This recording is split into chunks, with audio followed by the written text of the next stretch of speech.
Welcome. Today we're going to share a story that, well, it truly shook an entire nation. It changed how people in Malaysia felt about their own safety, fundamentally. It really did. It's one of those cases that starts so ordinary and then just spirals into, well, an absolute nightmare. We're talking about the tragic case of Canny Ong, her abduction, her murder, and the horrifying way her body was concealed. Canny was, by all accounts, just a wonderful person. Bright, very well, like she'd studied overseas, was building a life. Yeah, and she was actually back in Malaysia at that time, specifically to care for her father, who was ill. Her life seemed so full of promise. Absolutely. And the night it happened, it started so normally. A farewell dinner with family and friends at a restaurant in the Bangsar Shopping Complex in Kuala Lumpur. Pretty upscale place. A place you'd expect to feel safe. Exactly. So after dinner, around 8 p.m., Canny was going to drive her mother home. But she realized her parking ticket was still in her car.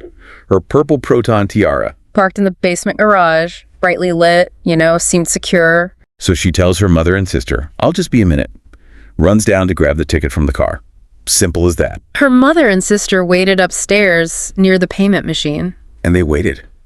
20 minutes go by. Which is already a bit long for just getting a ticket. Right. Then half an hour. Still no Canny. Her sister tries calling her mobile. First call, nothing. Just rings out. Okay, that's worrying. Then the second call goes straight to voicemail. Oh, that's the moment your stomach just drops, isn't it? Instant voicemail usually means the phone's off or destroyed. Utterly chilling. They rush down to the parking garage, and Canny's car, it's gone. Just Gone. At first, maybe they thought, did she run an errand? But it didn't feel right.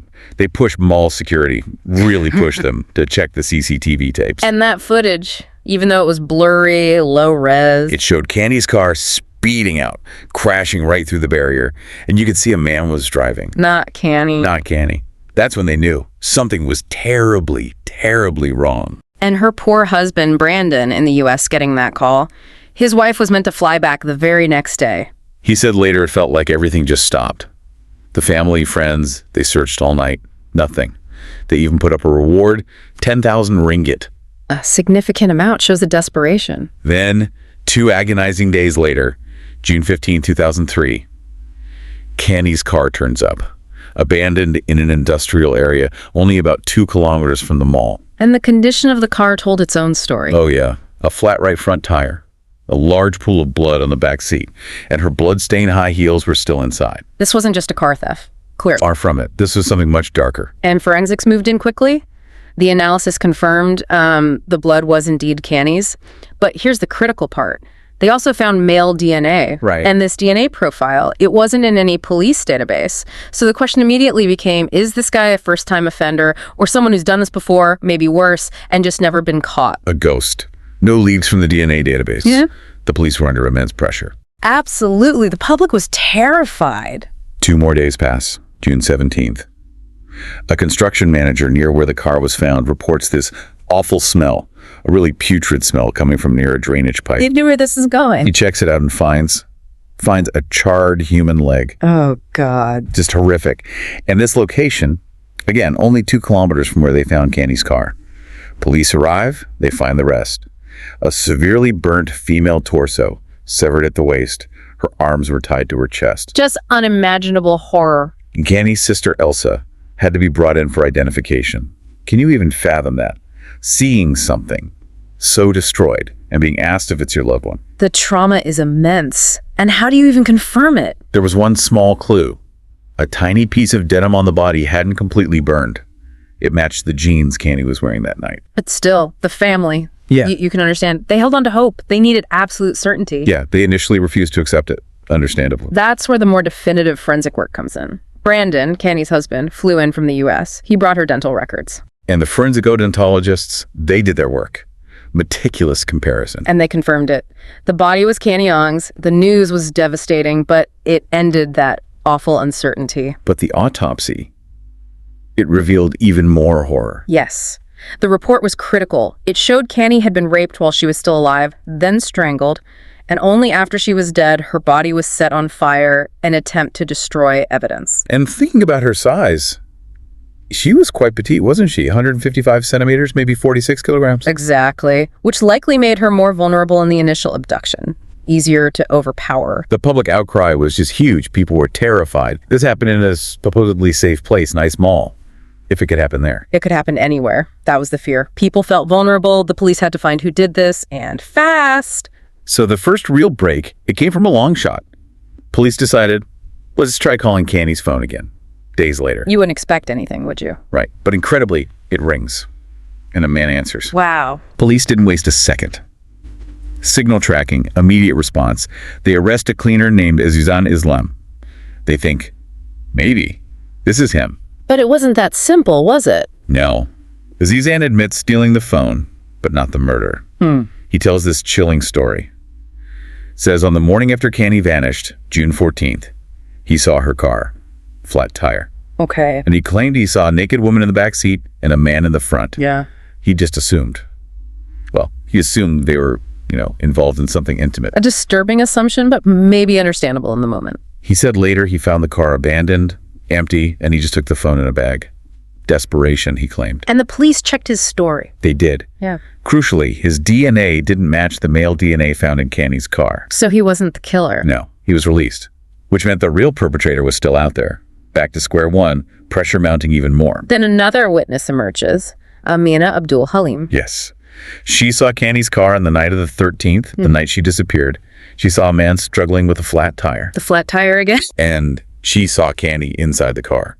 Hands clasped together, like praying, trying to signal for help. But Amina was alone, scared. Yeah, she just noted the license plate, WFN 6871. Confirmed it was Canny's car, confirmed she was in distress. So then came the really big break from an unlikely source. An undercover police officer, Ravichandran, he revealed he also saw Canny's car that same night, June 13th, around 11:1 p.m. Okay, this is huge. What did he see?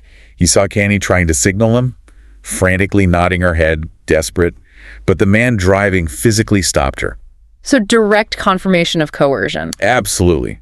Ravichandran showed his police ID, asked for their IDs.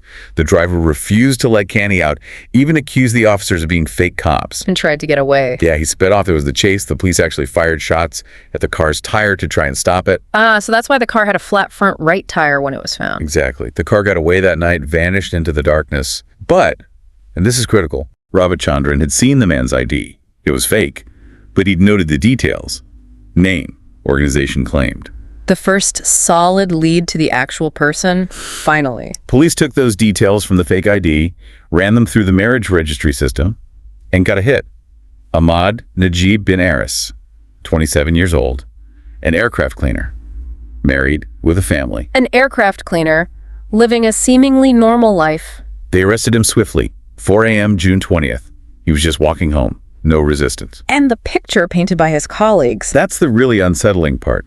They described him as good, polite, even religious. It's that chilling contrast, isn't it, between the public face and the monster beneath. It's terrifying, that duality, how someone can compartmentalize such darkness. Initially, Najib denied everything, but the evidence, it was just overwhelming. Like the items found at his home. Exactly. They found a dark blue jacket, but more importantly, blood-stained jeans. Forensics confirmed the blood on those jeans was Canny Ong's DNA. Undeniable physical proof linking him directly. Faced with that, he confessed. And the details, they must have been harrowing. Oh, they were. He laid it all out, pushing Canny into her car at the mall, driving her around to secluded spots, repeatedly raping her, stabbing her. He admitted the encounter with the police? Yes. Said he held Canny at knife point during that chase, threatening her to keep quiet. Unbelievable control and cruelty. But there's one detail from his confession. Canny's reported last words. It's heartbreaking, but also speaks volumes about her spirit. What did she say? Najib said, while he was holding her, they heard the azan, the Islamic call to prayer, from a nearby mosque. And Canny looked at him and said, reportedly, I hear people praying. You should go home to your God because now I will pray to my God too. Wow. Even in that moment, incredible strength, or perhaps just faith. And his response, he proceeded to kill her, tied her hands to her chest with a cloth. The cloth later identified as the type used by airline cleaners, right? His job. Exactly. Threw her into that drainage pipe, covered her body with a car wheel, poured cement over her. He claimed he didn't hear any screams. Just cold, calculated disposal. And then the final act. The next morning, news of Canny's disappearance was spreading. He got scared. So he went back. He went back with gasoline, dug up her body from the pipe, and set it on fire. trying to erase every trace. His confession matched all the evidence, all the timelines perfectly. So you have a detailed confession, overwhelming physical evidence, eyewitness accounts. Seems like an open and shut case. You'd think so. But then came the trial, and Najib had a very high-profile defense lawyer, Mohammed Hanif. And the defense strategy was, well, audacious. Right. Najib recanted his confession entirely, claimed the police forced it out of him, threatened his family, his pregnant wife, his child, his parents, basically argued he was framed, a convenient scapegoat. So what arguments did the defense actually make in court? They focused on trying to create reasonable doubt, essentially. Hanif put forward about 5 main points. First, the CCTV footage was blurry, lighting wasn't great, so could they be 100% sure it was Najib abducting her? They even floated the idea Canny went willingly. Which the court dismissed, I assume. Pretty quickly, yes, given the barrier crash and other evidence. Second, they highlighted Canny was a Taekwondo black belt, skilled. How could an ordinary man like Najib overpower her so easily? Trying to suggest it wasn't a forceful abduction. Exactly. Third, they pointed to those supposed chances Canny had to escape during the police encounter. She only signaled, didn't open the door. And when Najib apparently left her alone in the car to get a jack for the flat tire, why didn't she run then? Implying maybe she didn't want to escape. That's quite a leap. It is. Fourth, they argued about the bloodstained jeans found at Najib's place. They said the prosecution hadn't definitively proven the jeans were actually his size, trying to weaken that direct link. Okay, trying to muddy the waters on the physical evidence. And the fifth point was perhaps the most shocking. While the autopsy confirmed rape, the defense argued there was no absolute proof it was forced.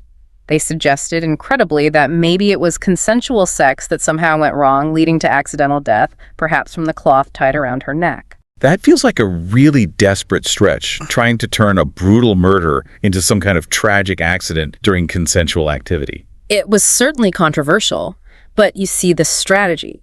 Attack the identification, question the victim's actions, cast doubt on the physical evidence, and offer an alternative, however implausible, narrative. So how did the prosecution counter all this? Because the core evidence DNA, the rags, the confession details matching the crime scene, the officer's testimony seems so strong. Precisely. The prosecution methodically dismantled the defense arguments. The DNA on the jeans was Canny's, found in his home. The cloth used to bind her was directly linked to his specific job. The eyewitness accounts, especially Officer Ravichandran's testimony about the chase and seeing Canny signal for help, were powerful. And Ravichandran saw his fake ID, which led directly to Najib. Yes. Plus, there are other women who came forward claiming Najib had abducted and raped them in similar ways before. While those cases weren't pursued further because he was already facing the death penalty for Canny's murder, it painted a picture of predatory behavior. The sheer weight of the converging evidence was just too much for the defense's arguments to overcome. So despite all the defense's attempts, the verdict was Guilty. Ahmad Najib Benares was found guilty of the abduction, rape, and murder of Canny Ong and sentenced to death. And the impact of this case, it went far beyond the courtroom, didn't it? It really changed things in Malaysia. Oh, significantly. Public safety, especially in places like shopping malls, became a massive issue. We saw concrete changes, much better lighting in car parks, designated parking zones for women, often closer to entrances. Higher resolution CCTV cameras became standard. Panic buttons installed in garages. Real, tangible changes driven by this case. Absolutely. It wasn't just about feeling safer. It was about demanding visible measures. The randomness of the attack, the location. It forced a societal reckoning with vulnerability in everyday spaces. It really did shift perception, didn't it? It did. And, globally, cases like this also reinforce the need for things like personal safety awareness and even developing ways to signal for help silently, like that universal hand signal that's become more recognized. Describe that again. Sure. You hold your hand up, palm facing out, tuck your thumb into your palm, then fold your fingers down over the thumb, making a fist. It's a silent way to signal, I need help, if you can't speak or scream. A small thing, but potentially life-saving. It really can be.